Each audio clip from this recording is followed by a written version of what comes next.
हमारे यहां मैट प्रत्यय दो अर्थ में होता है, यहां पे नहीं, लेकिन हम एक बताने की दृष्टि से कह रहे हैं।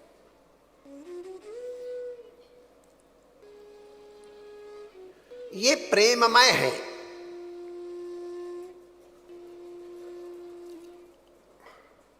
और ये रसमय है।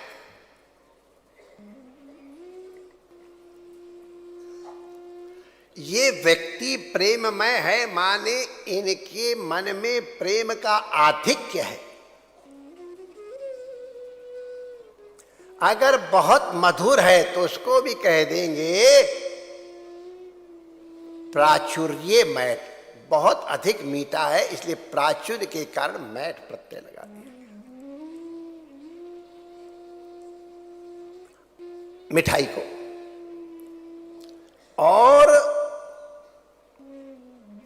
मिश्री या दिवाली के खिलौने ये शर्करामय हैं, इसका मतलब शर्करा ही उस रूप में बदल गई है। इसको विकारे मैट कहते हैं। ये शर्करा का ही विकार है। विकार माने दोष नहीं। ये सब जरा ध्यान से सुनना। हमारे अरे इनको विकार हो गया, विकार माने परिवर्तन हो गया है, भिन्नता। तो ये मिठाई के खिलौने शर्करामय है। तो ये ब्रह्ममयम जगत कहते हैं, तो ब्रह्म का विकार का मतलब यहां है ब्रह्म ही इस रूप में आ गया है। तो रसमालयम का तात्पर्य है यहां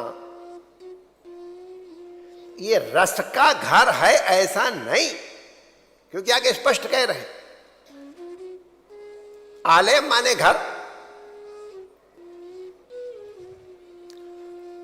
घर अलग और उसमें रहने वाले अलग, बर्तन अलग और उसमें रस अलग, ऐसा नहीं है।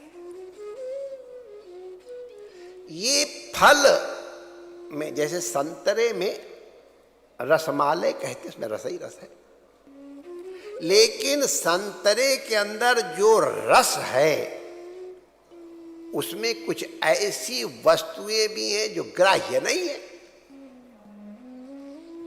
छिलका है, बीज है, और उसमें बीज होते वो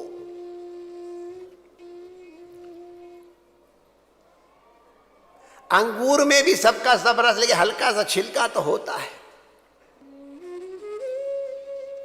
लेकिन ये जो भागवत है, जो निगम कल्पतरु का, वेद का, हम लोगों ने यहां प्रसंग ये उठाया था। निगम का तात्पर्य यहां केवल वेद नहीं है, वेद शास्त्राणाम स्पष्ट किया गया है।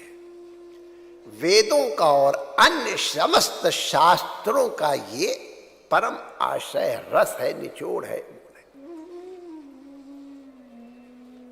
तो निगमत कल्पतरो हो माने जितना हमारा वैदिक वांग्मय है उन सबका ये फल है। गलितम फलम माने परिपक्व फल है।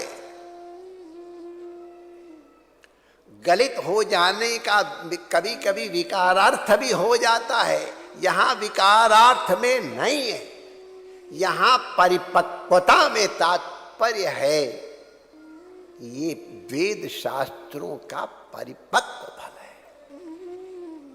अरे भाई ये तो गल गया है, हटा उसको, ऐसे ढंग से यहां शब्द नहीं। गलितम फलम माने एकदम सुपक्व, अपने आप गिरा हुआ। जैसे जब फल पक जाता है तो अपने आप नीचे गिर जाता है, सुपक्व फल। ये सुपक्व फल तो है, और इस फल की एक और विशेषता है, सुखमुखादमृत द्रव संयुतम। यहां सुख शब्द के दो अर्थ हैं। एक तो शुक माने तोता होता है, और जिस फल में तोता टोंट मार दे तो निश्चित हो जाता ये फल मीठा बहुत होएगा। कहते तोते का जूठा है तो मीठा होएगा। और यहां शुक मुखात माने शुकदेव मुखात। ये वेद का जो सारभूत फल है, ये भगवान परमहंस अवधूत शिरोमणि श्री सुखदेव जी के मुख से प्रवाहित है, निश्चित नहीं प्रवाहित है। उनके अमृत द्रव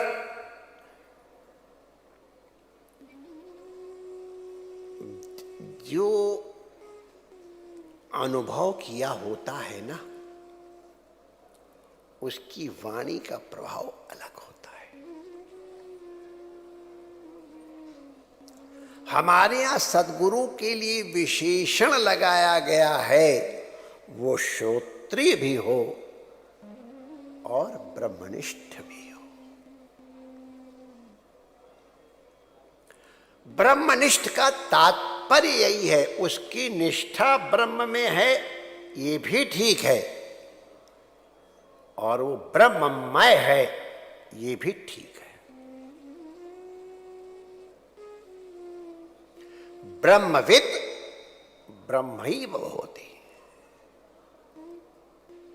शुकदेव जी ब्रह्मविद हैं, ब्रह्म हैं, रसभूत हैं। ब्रह्म के लिए कहा गया रसो वै सः, ये रस ही है। तो इसलिए शुकदेव जी रस हैं, उनका समग्र विग्रह रसमय है, उनके मुख से निकली है। ये श्रीमद् भागवत निकली नहीं है, प्रवाहित हुई है। ये ठीक है, प्रवाहित हुई है।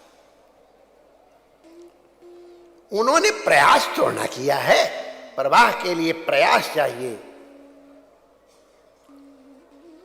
माने निकालने के लिए प्रयास चाहिए, प्रवाह के लिए प्रयास की आवश्यकता नहीं है, वो स्वाभाविक निश्चित होती है।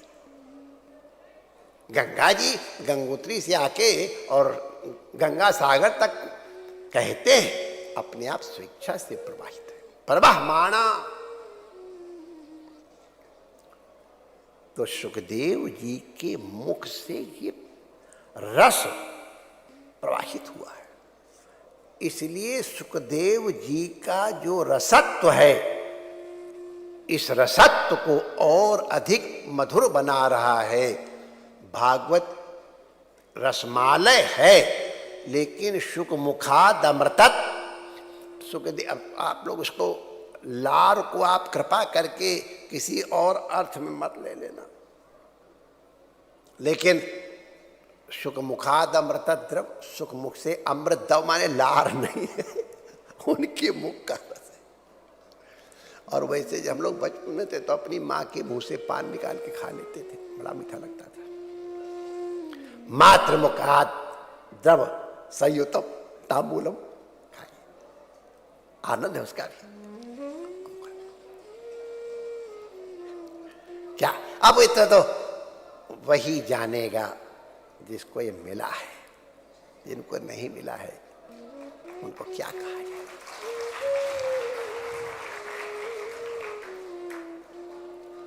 हमारे यहां संतों में आया है, महापुरुष ने अपना पान खाया हुआ दे दिया और उसको अनुभूति हो गई। शुक मुखादमृत द्रव संयुतम,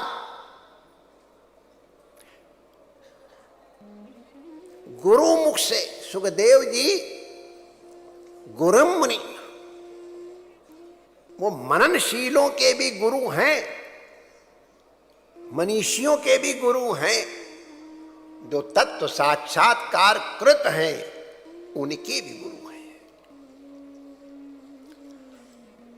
जो तत्व साक्षात्कार कृत है उसको क्या बताओगे, वो तो जानता ही है।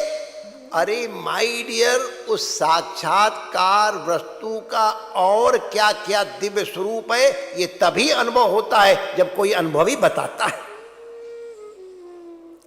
इसीलिए सनक, सनंदन, सनत कुमार, ये चारों भाई परिपूर्ण ब्रह्म हैं, फिर भी मौका लगता है तो श्रवण का मौका नहीं चूकते।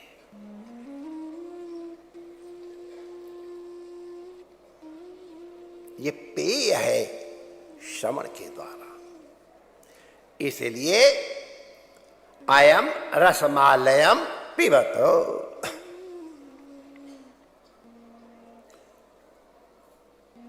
कितनी बार पिबत, मुंह मुंह बारंबार।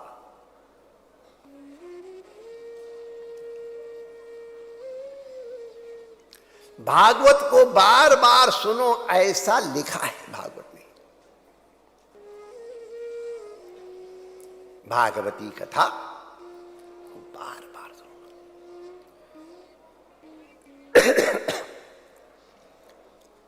आम, अब तो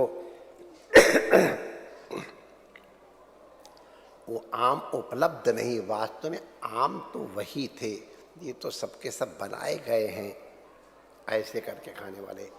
आम तो चूसे जाते थे, हमको याद है। मेरी दोनों मीठी, मेरी दोनों मीठी, पानी में बाल्टी में भर दिया, ठंडा हो गया, निकाल करके ऐसे करके उसको चूसने में तो आनंद है, लेकिन बाद में गुठली को चूसने का आनंद तो माय डियर, हाथ भी हो रहे वो मुंह में डाला।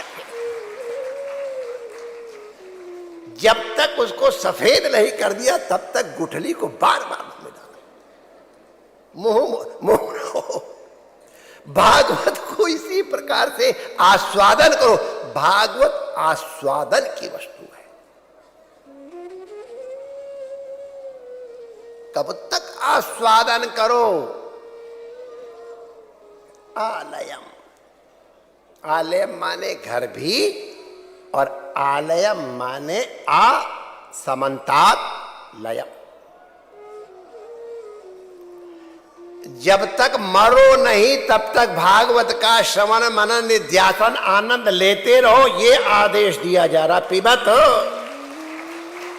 आलयम।